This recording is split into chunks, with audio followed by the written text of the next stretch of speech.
Meu nome é Olivier Anquier, eu sou brasileiro de origem francesa, apesar de ter chegado há 45 anos atrás, com 20 anos de idade, como francês em 1979, mas no caminho passou de francês para de origem francesa. Como nasceu o interesse pela gastronomia? Meu interesse com a gastronomia veio de duas vertentes importantes. A primeira das minhas origens francesas, né? E a história da culinária. Eu vou falar de culinária, não de gastronomia, porque gastronomia já é outro mundo. Meu universo é a culinária. A culinária significa a comida do cotidiano, o preparo do cotidiano e o impacto, né, e a influência deste momento, né, dentro da família, dentro da sociedade que está em volta da gente. Então, por ser francês, esse ato de cozinhar, ele é muito forte dentro das famílias dos franceses e dentro da minha família, o meu pai, que é a segunda vertente, cozinhava e todo domingo ele preparava o almoço dominical, porque era uma coisa meio que sagrada. E a minha, como a do meu irmão, né, a nossa familiaridade, né, com o universo da cozinha do cotidiano, da cozinha da família, veio então via meu pai, que conseguiu repassar para nós essa sua paixão. Ele não era profissional, era realmente de família. Meu pai era médico, mas grande cozinheiro. Eu sou padeiro e bom cozinheiro. Para você, o quanto aquela comida de nossas mães e avós marcou a nossa vida? Sim, com certeza, né? Qualquer seja nossa origem cultural, a comida de casa, o sabor da infância, é algo que nos marca e que a gente valoriza e procuramos ao longo da nossa vida sempre. E muitas vezes a gente fica procurando e nunca encontramos, até porque nosso paladar de infância, como o resto das nossas sensibilidades, né, das nossas percepções,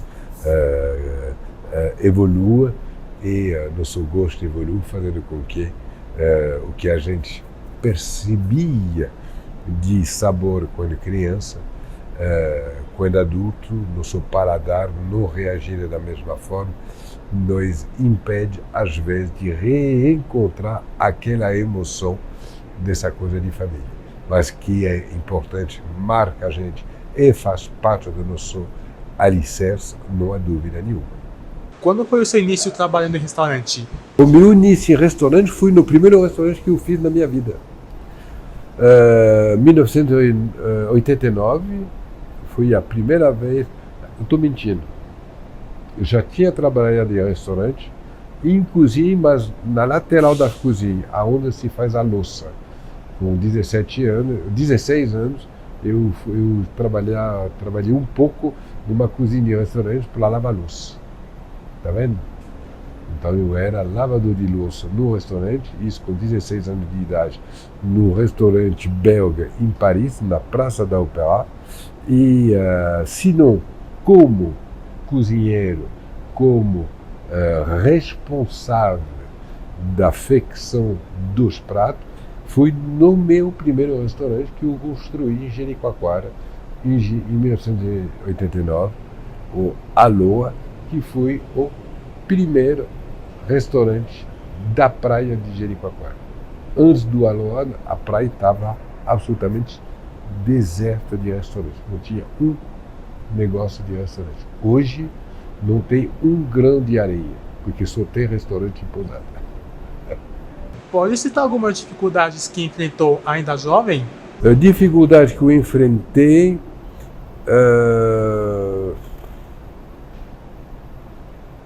os chefes são insuportáveis.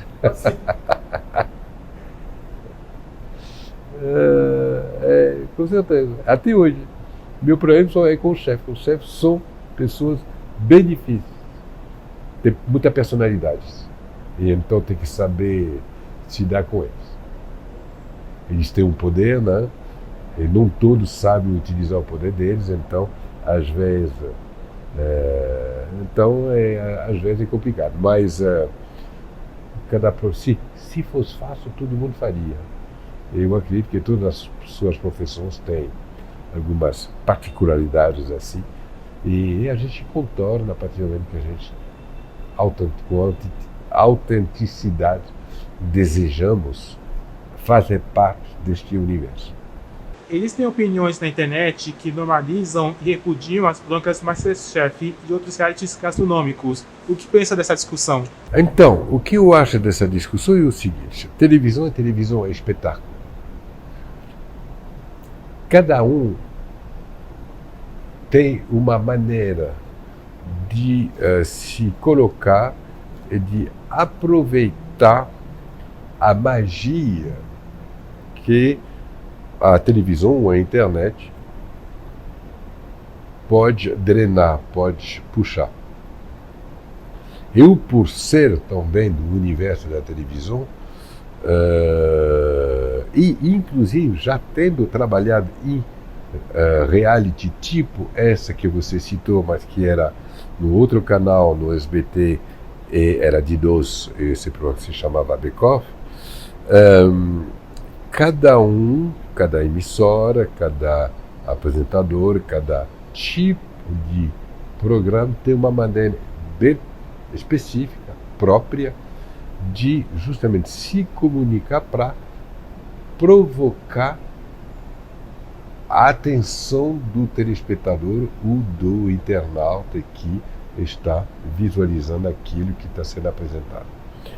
Eu, pessoalmente, sou muito longe desse tipo de polêmica que você está colocando, porque eu entendo, por ser uma pessoa de comunicação também, eu entendo que você pode atrair a atenção das pessoas, não necessariamente provocando esse tipo de atritos, esse tipo de provocação, esse tipo de choque. Eu entendo que a comunicação visual é uma ferramenta educativa. E quando eu falo educativa, eu não estou falando da chatice do professor, não desmerecendo os professores, mas querendo ou não, o professor, a figura do professor que tem a sabedoria e que transmite essa sabedoria, e que não necessariamente o professor é um comunicador, faz com que acabe sendo um pouco cansativo, chato.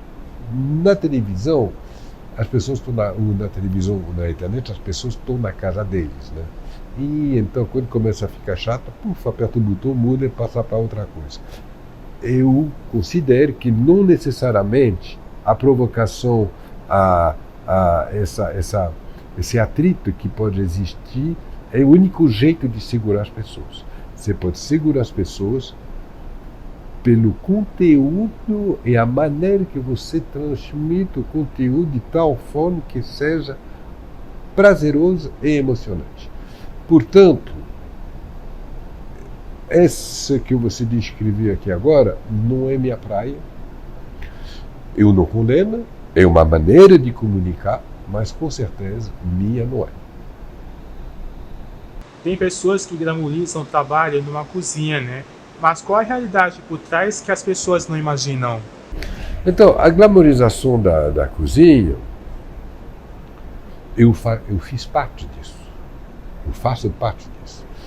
Como eu te falei na minha apresentação, eu sou responsável de ter trazido na frente do fogão milhões de barrigas de brasileiros. Por hobby, por eles de repente descobrir que proporciona prazer às pessoas aqui, a gente oferece aquilo que a gente faz e ter retribuição imediatamente nos traços das pessoas a que você ofereceu, o reconhecimento e a demonstração da alegria, da gratidão, é uma das magias da glamorização e da prova que saber cozinhar e oferecer o que a gente cozinha, gera emoções de todo quanto tipo. Eu, pelo meu jeito justamente de comunicar, dando justamente não essa coisa de sofrimento, mas sim de emoção positiva, alegre e que junta as pessoas, dá uma sensação real de glamorização no sentido de algo excepcional e muito bom, que de fato é. Agora, essa sofisticação, e quando eu falo sofisticação, não estou falando de uma sofisticação de elite, estou falando da sofisticação dessa comunicação, a sofisticação dessa emoção que nós conseguimos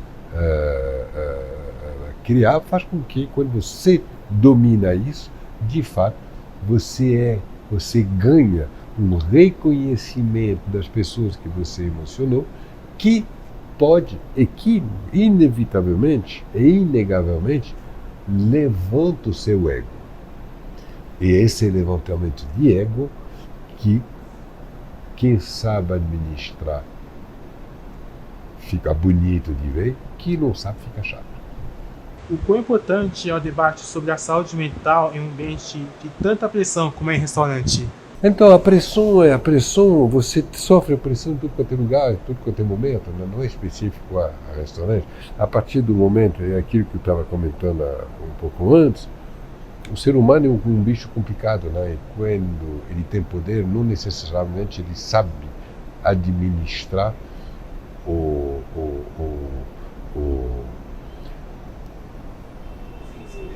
a particularidade que é de ter poder.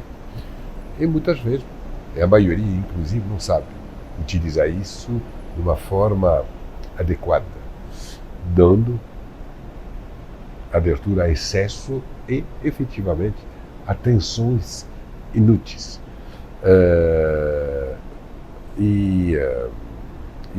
Mas isso em todas as profissões. Né? Tem um porteiro que tem um poder desse tamanho, que é de abrir e fechar uma porta, pode ser uma pessoa insuportável por causa da não administração adequada do pequeno poder que ele tem. Então, e cria tensão pesada. É o ser humano.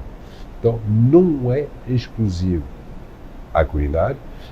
Verdade que quando dentro do universo da cozinha, onde a energia é muito grande, né? Não é uma profissão passiva, é uma profissão ativa. Quando nessa atividade intensa se adiciona uma pressão de comando não adequada, fica tenso. O que não acontece no meu universo. Muitos brasileiros falam da dificuldade de empreender aqui no Brasil. E como vem sendo sua experiência de empreender aqui como estrangeiro? Então, tem uma frase que eu já ouvi muito e sempre ouve. E eu ouço essa frase como se fosse uma particularidade do Brasil. Quando, de fato, não é uma particularidade do Brasil, é uma particularidade de qualquer lugar do mundo. É que Brasil não é para amador, no sentido do empreendimento. Empreender não é para amador, independentemente do lugar aonde você vai empreender. Tem que ter ousadia, coragem e consciência. Adicionado a isso, você tem que ter paciência e o conhecimento, vou voltar a usar a palavra, vai ser uma repetição, mas eu não consigo encontrar outra palavra, a consciência que a gente não constrói nada sozinho. A partir do momento que você está consciente disso, e que você tem a coragem, a ousadia e a ideia, a força de vontade de empreender, aqui no Brasil ou em qualquer lugar do mundo, você vai empreender e junto com esse movimento, para que esse movimento se realize, você vai precisar dos outros. Então, você, como empreendedor, você traz a ideia, você convence pessoas que vão te acompanhar para realizar aquilo. E a noção de respeito que você tem que dar às pessoas que te acompanham vão fazer com que seja mais ou menos doloroso. Agora, cada lugar do mundo, cada cultura, cada sociedade tem seus bônus e seus ônus. E isso faz parte da vida também. Não é uma particularidade do Brasil. O Brasil tem os seus problemas, tem suas vantagens, e é pior ou melhor que outro lugar do mundo? Não. É diferente. E é diferente, só isso. Como você lida com a fama? Então, a fama me dou relativamente bem com isso. Relativamente bem, não. Me dou muito bem com isso porque tem dois tipos de fama. Tem a fama que gera assédio. E assédio é uma palavra que designa uma atitude agressiva. Assedia é agressivo. Diferentes tipos de assédio, hoje em dia, inclusive a palavra assédio, ela é muito em voga, né? Porque é utilizado assédio raciais, assédio entre os homens e as mulheres, assédio, enfim, ela é muito, muito, muito presente na sociedade de hoje. E como pessoa pública, as pessoas que abordam assediando uma pessoa pública, eu entendo isso também como uma agressão. É uma agressão que eu desconheço. Porque as pessoas, pelo trabalho, pelo aquilo que eu construí, fez com que a relação que tem o telespectador, que me acompanhou durante 20 anos, com o Diário do Olivier, ou nos outros programas de televisão, através de tudo que eu fiz e que me deu essa visibilidade muito grande, esse reconhecimento muito grande. Essas pessoas, quando elas me cruzam na rua, no metrô, em qualquer lugar onde eu for, em qualquer meio social que eu estiver, o approach das pessoas é muito respeituoso e carinhoso. Eu faço parte da família do brasileiro, de todo o Brasil e de todas as camadas sociais do Brasil, fazendo com que eu não sofra desse approach. Primeiro, quando a gente é uma pessoa pública, a gente tem que ter consciência que a gente vai ter uma relação e uma vida diferente. Então, a gente tem que ter consciência disso. Tem que já estar aceitando isso. Aquela privacidade que o anonimato oferece é algo que nós não temos. E aí a gente não pode se queixar. Porque a gente tomou a decisão de abrir mão dessa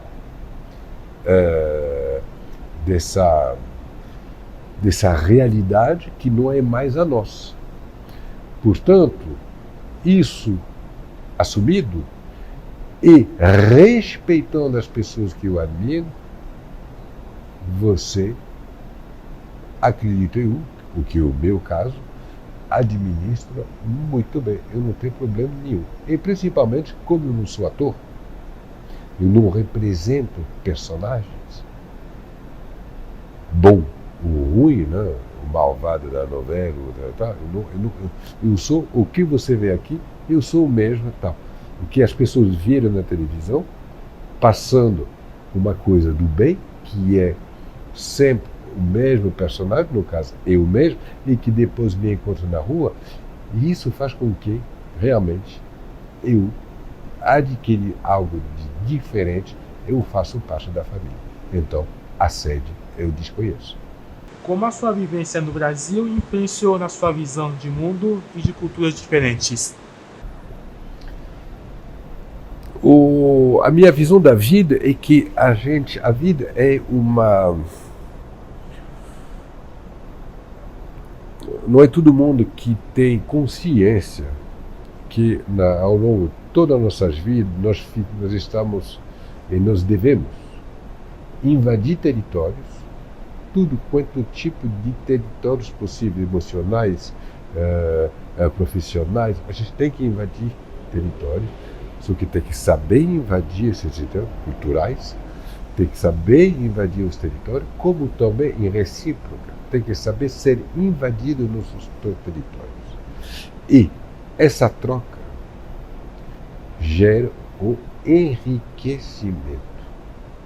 Por isso que é muito importante saber abrir as portas, saber se colocar de tal forma que nós não agredimos quando invadimos um território, para que desta forma se possa entender o universo, o território que nós estamos invadindo, e a partir do momento que nós entendemos ele, o que nós o compreendemos, poder trazer algo que nós possuímos para somar dentro desse território que nós invadimos.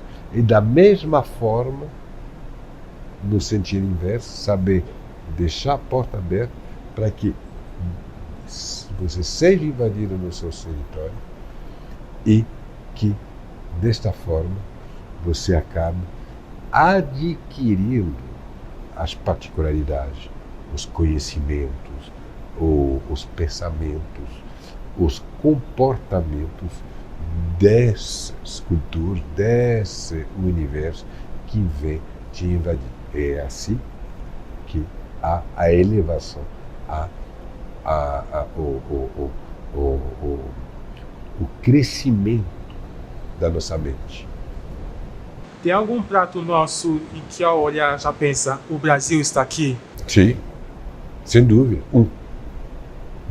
Para mim, o mais brasileiro de todos os pratos. Ele se chama tacacá. Eu vi que você ficou surpreendido. Mas o que é isso? Que não é bife com batata frita, não é meu PF, não é minha feijoada, não é minha muqueca, tudo aqueles clássicos. Não é não, é o tacacá. O que é o tacacá? O tacacá é um prato do norte. É um prato do norte que, neste prato, você tem todo o Brasil. Ele é, na sua concepção, a base desse prato é o tucupi. O tucupi é um preparo, é uma preparo e fermentação de um caldo extraído da mandioca. E extraída da mandioca pelos índios, os primeiros brasileiros. Então, aí você já tem o alicerce desse prato é o indígena, o brasileiro, o primeiro brasileiro, a primeira cultura humana do território brasileiro.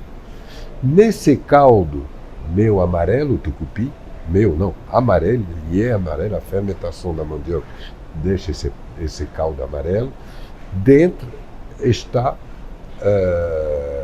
no seu preparo, tem camarão seco. Camarão seco, quem trouxe o camarão seco para o Brasil foram os colonizadores, os portugueses. Era a maneira, na época, de conservar a comida, que seja a carne seca, que seja o camarão seco, que nós encontramos da Bahia para cima, de tudo quanto é lugar, tem camarão seco. Isso, então, neste prato tacacá, é a presença do segundo povo do Brasil, o português, colonizador. Então, você tem o índio com o caldo, você tem o português com o camarão seco. Além disso, para terminar esse prato, se coloque, se adiciona no seu preparo, e bem no final, uma folha verdona que se chama o jambu. E o jambu é uma planta, uma folha da Amazônia, só tem lá. É uma folha muito particular, bonita, comprida, verdona, e que quando ela passa na sua boca e você vai mastigando ela adormece a língua e os lábios. É uma planta e que tem um sabor muito particular e muito bom. E então, a Amazônia é o Brasil. Ainda que pertence ao Brasil. Aí, você tem então os índios, os portugueses e a Amazônia no mesmo prato. Além disso, o caldo é amarelo, por cima você tem a folha verde e você tem a bandeira do Brasil. Você viu como que a gente cria e como que eu identifico o Brasil através de um prato só, que para mim é o mais brasileiro de tudo. E além disso, é delicioso. Quantas experiências pelo país mais te marcaram até agora? Quantas? Eu não tenho suficientemente dedos para contar. E todos os dias que passa é uma surpresa, é algo marcante, é algo novo, é algo que me surpreende. Eu estou sendo surpreendido pela vida todos os dias de manhã quando eu acordo. Quando eu acordo, até o final do dia eu ir para a cama novamente. Eu tenho essa particularidade, esse prazer de viver intensamente, e que faz com que, por mais insignificante que seja a coisa, o que eu estou descobrindo, o que eu estou vivendo no dia a dia, ela me surpreende e eu valorizo.